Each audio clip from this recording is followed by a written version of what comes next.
안녕하세요. 한빛교회 성도 여러분, 모두들 건강하신가요? 오늘은 사도행전 18장 5절부터 11절까지의 말씀을 읽고 침묵하지 말고 말하라는 제목으로 묵상하며 은혜 누리기를 원합니다. 제 성경으로 신약성경 219쪽입니다. 5절 말씀부터 읽겠습니다.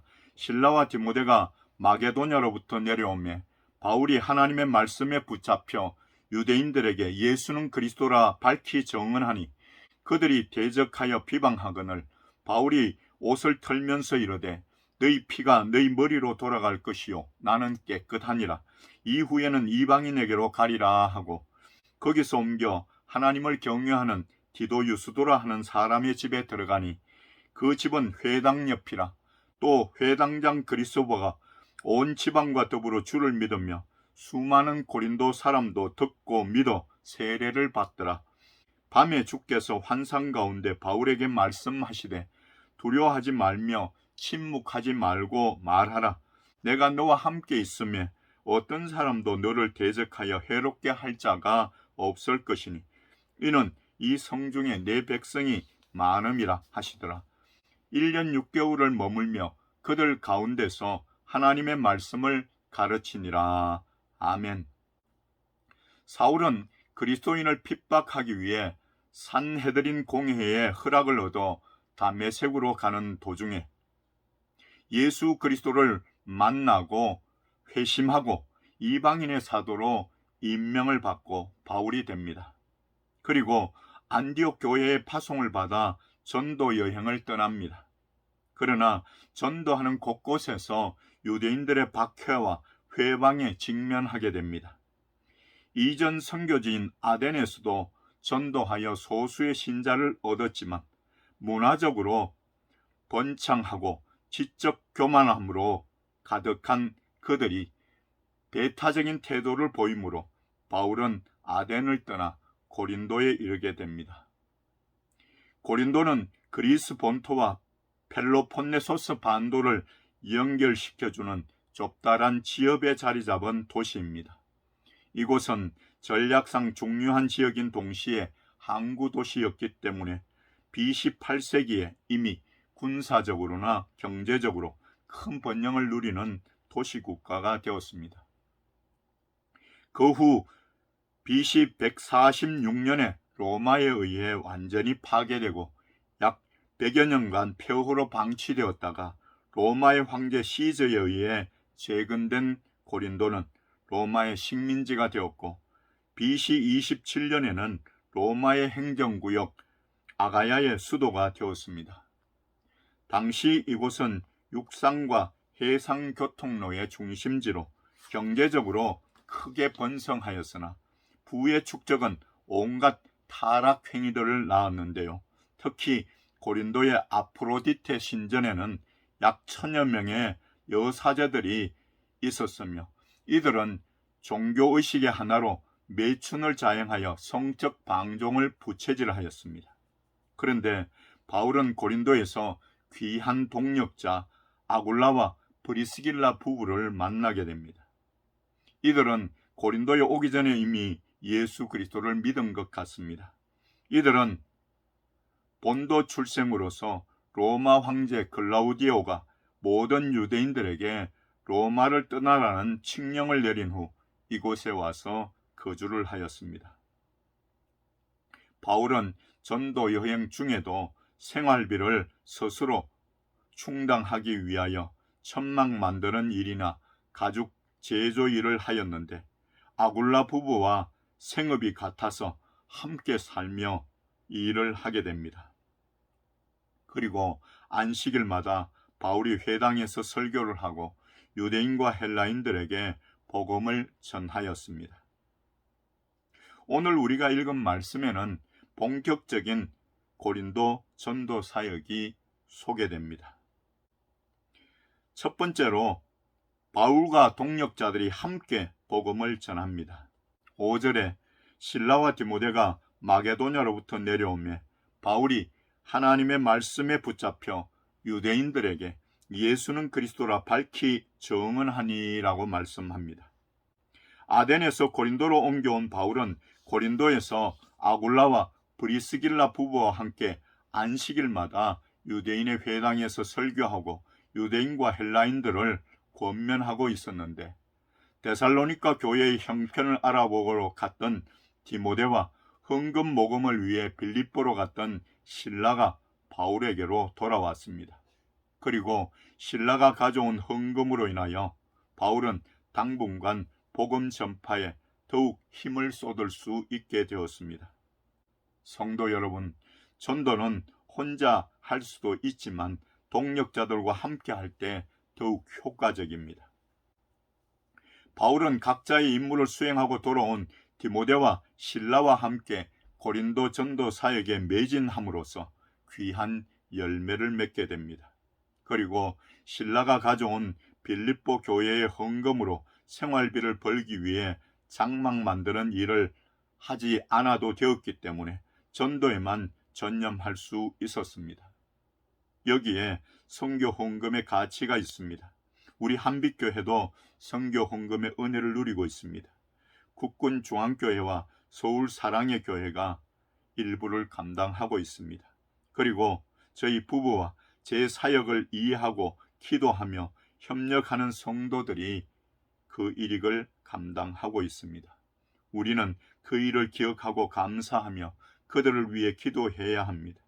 또 하나님께서 필요한 만큼 선교 동력자들을 붙여주셔서 한빛교회가 성장하고 나아가 오히려 선교할 수 있는 자리에까지 이르도록 기도해야 합니다.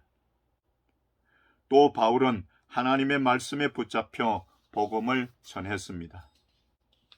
맞소라 본문과 달리 공임 본문에는 성령에 사로잡혀라고 기록되어 있습니다. 복음을 전하게 하는 원동력은 성령님이 주시는 권능입니다. 사도행전 1장 8절에 오직 성령이 너희에게 임하시면 너희가 권능을 받고 예루살렘과 온 유대와 사마리아와 땅끝까지 이르러 내 증인이 되리라 하시니라고 말씀하셨습니다. 그리고 성령은 구체적으로 인도하십니다. 사도행전 8장 26절에 보니 성령이 빌립더러 이르되 이 수레로 가까이 나아가라 하시거늘이라고 말씀하여 성령이 빌립에게 구체적으로 전도의 대상자, 즉 에디오피아 여왕 간다게의 국고를 맡은 내시에게로 인도하시는 모습을 볼 수 있습니다. 성도 여러분, 우리가 전도를 앞두고 부담을 가지기보다는 성령님의 도우심을 구해야 합니다. 디모데전서 2장 4절에는 하나님은 모든 사람이 구원을 받으며 진리를 아는 데 이르기를 원하시느니라 라고 말씀하시는데, 하나님께서 가장 원하시는 일이기에 성령님이 함께 하시고 권능을 주시며 구체적으로 역사하십니다. 성도 여러분, 여러분은 무엇에 붙잡혀 살고 있습니까? 여러분들이 제대로 된 인생을 살려면 이 세상의 재물에 붙잡혀서는 안 됩니다. 이 세상의 권세에 붙잡혀서도 안 됩니다. 하나님의 말씀에 붙잡혀야 합니다. 십자가의 복음에 붙잡혀야 합니다. 성령님에 붙잡혀야 합니다. 당시 바울이 복음을 전하는 대상은 유대인이었습니다. 그는 이방인의 사도로 세워졌지만 예수 믿지 않는 동족들을 불쌍하게 여기고 먼저 유대인들에게 복음을 전하려고 힘썼습니다. 로마서 1장 16절에서도 내가 복음을 부끄러워하지 아니하노니 이 복음은 모든 믿는 자에게 구원을 주시는 하나님의 능력이 됩니다. 먼저는 유대인에게요, 그리고 헬라인에게로다라고 합니다. 그리고 바울이 전하는 복음의 핵심은 예수는 그리스도였습니다. 바울은 헬라 문화의 중심지인 아덴에서 철학적으로 전도했다가 실패한 경험이 있습니다. 그래서 고린도에서는 유대인들에게 예수는 그리스도라고 전합니다. 이것은 하나님의 독생자이신 예수 그리스도, 그분이 제2위 하나님이신 성자 예수 그리스도시요, 그분이 우리 죄를 대속하시려 이 땅에 사람의 모습으로 오시고 우리를 위하여 십자가에 달려 피 흘려 죽으시며 장사된 지 사흘 만에 부활하시고 성천하신 구원주라는 사실을 말하는 것입니다. 그런데 전도에는 대적들과 회방도 있습니다. 바울의 고린도 전도가 순탄하게 이루어진 것만은 아닙니다. 6절에 그들이 대적하여 비방하거늘 바울이 옷을 털면서 이르되 너희 피가 너희 머리로 돌아갈 것이요 나는 깨끗하니라. 이후에는 이방인에게로 가리라 하고 라고 말씀하십니다.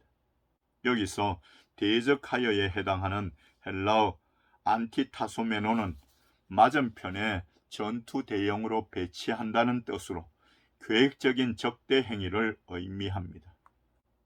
유대인들은 바울이 복음을 전하는 것이 못마땅하였습니다. 회개한 바울이 다메섹에서 예수는 그리스도라 증언하니 유대인들은 당황했습니다. 그래서 사울 죽이기를 공모했습니다.